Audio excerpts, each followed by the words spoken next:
Я прийду з оберемком буску, обніму вас, бо скучила дуже, хоч було всього на віку, та розлука ця викликла душу.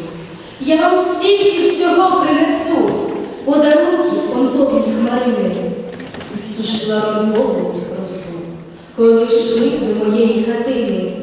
А цвіте все, немов у вінку, і немає яснішої днини. Я ось тут, у своєму буску, вас чекаю щодня, щогодини.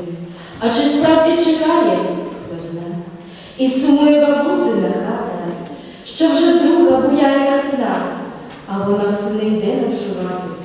Пригорну я букет до грудей, і у пахощах цих загублюся, чую сміх до розваги дітей, і мене обіймає бабуся. Я жду тебя, хотя закрыты двери. Надежды луч висит на волоске. И пусть ты лично убиваешь веру, а я рисую на морском песке.